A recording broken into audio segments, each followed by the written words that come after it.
This is Benny, a cute but seemingly dumb-looking black boy.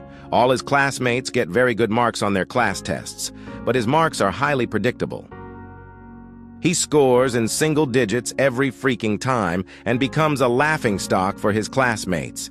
He thinks he is the dumbest person and tells his mother that he cannot improve because he is dumb, but his mother has another notion. She constantly motivates him, saying he too can achieve great things in life. This is a true story of a man in flesh and blood, an extraordinary life of an ordinary person who achieves the impossible despite being mocked and racially harassed time and time again by friends and teachers. He bounces back and does what only a genius can do. His story begins in this classroom. He is, as predictable, again, gets a 0 on his class test. A girl says that he has got none, but the class teacher hears it as 9. While other students score above 20, the teacher appears to be happy with Benny's poor score when she thinks 9 is quite an improvement by Benny's standards. When everybody finds Benny's marks, the class laughs loudly as if routinely. This does not stop here. To make things worse, people mock Benny whenever they find him. Benny is followed everywhere not because he is celebrated, but for the wrong reason. A group of bullies follows him and starts bullying him. He looks frustrated as anyone would in his situation. Benny gets furious and cannot control his rage and punches a boy's face with a lock in his hand, bleeding him out. The principal calls his mom into his office and warns her of the incident. He also shows her Benny's report card, which is no less worrisome for the young mother. In almost every subject, he fails. These bullying incidents greatly influence Benny's confidence and thought process. He repeatedly tells his mom, Sonia, that he is not smart enough, but his mother is a fountain of motivation for him and his elder brother, Curtis. One day, Benny asks his mother for help in his studies. Sonia dodges the situation by saying that she needs a new reading glass. She finds out that Benny has a problem with his eyes. He cannot read because he cannot see the small words properly. He gets his glasses and voila, he starts improving his grades, class tests, and spelling competitions. He goes to the church for a Sunday morning sermon. The minister appears to be a great speaker and motivator. He tells a story of a doctor in his speech. Benny starts to imagine himself as the doctor and resists a pirate. This imagination gives him the key to a wholly different world of learning and growing. He comes back home and tells his mother that he wants to be a doctor. He goes past his disbelief that he is not smart. A new vista of life opens up for him. But Sonia is not happy. The boys spend a lot of time watching TV. She feels sad and visits a psychiatric facility. She tells the doctor about her fear and anxiety. She could not go to school and got married at the tender age of 13. She finds out that her husband has another wife and a child from that marriage. She continues the marriage because she was concerned about her boy's upbringing, but she further gets to know about her husband's engagement in drug dealing. She comes out of the marriage and brings up her boys as a single mother. Her life is hard. She works as a cleaner to run the family, but her truth is hidden from her children.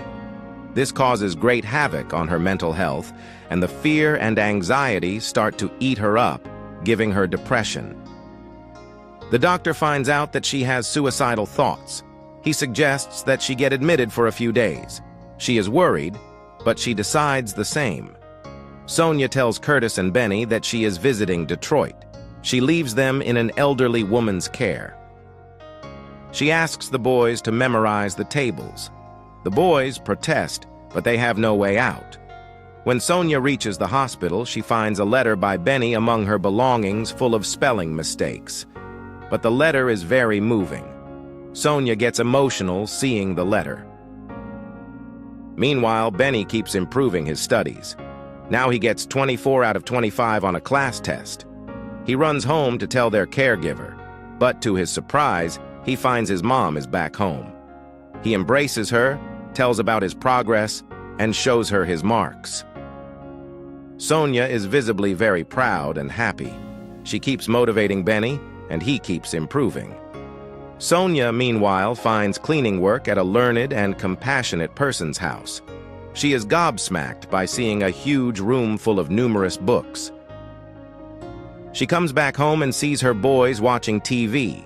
She switches it off and agrees that the boys should go to the library, read 2 books every week, and write a report on each of them.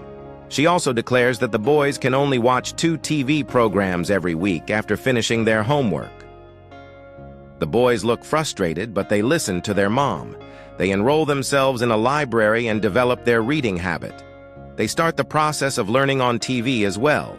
They watch a quiz show to broaden their minds. This new love for learning starts giving Benny a dividend instantaneously. The class teacher picks a rock and asks the class if they know about it. Nobody knows except a doubtful Benny. He says that the rock is obsidian. He goes on to explain the process of obsidian formation. The teacher is surprised by the depth of knowledge of this young lad. He asks Benny to talk to him after the class. Benny meets him, and the teacher says that he has unlocked the power of his brain. This is quite a statement, especially when it comes from your teacher. Throughout, Benny does very well in his class. He excels in spelling. He wins the spelling competition in his class. But the class teacher looks unhappy. But she has no way but to declare that Benny is the winner. She comes out to be a racist. At the annual award function, the school's principal announces that Benny is the best student in his overall performance. His mother and brother are in the audience. They look no less proud than Benny. Benny collects his certificate, but the racist teacher comes to the mic and says something that shows her deep-down racist mentality. She says that the other students should be ashamed because though Benny is a black student and raised by a poor single mother, they could not achieve more than Benny. She unfortunately could not see Benny's talent beyond her racist views of life. The incident rattles Benny's mom. She decides to get Benny admitted where his talent can be appreciated irrespective of his skin color. She gets him admitted to a school where most of the students are black, if not all. Benny is bullied there by a student for his shabby old clothes, which do not fit the fashion of his generation. Benny replies to him in his language, and they become friends. This friend is a fashionista in his fancy clothes and a good hat. This gives Benny an inferiority complex and a sense of insecurity. He asks for money from his mom for a new dress. His mom does not have much, but she reluctantly gets money and buys Benny new pants. Benny does not like the shabby-looking pants. He argues with his mom. He wants clothes like his fashionista friend, but his mom dislikes that and says that people with high fashion are void inside. Benny gets furious during an argument. He takes up a hammer that his mom was using to fix the window and goes to charge at her. His brother comes to the rescue. He gets in the bad company of friends. His fashionista friend takes him to a gang where he buys a knife.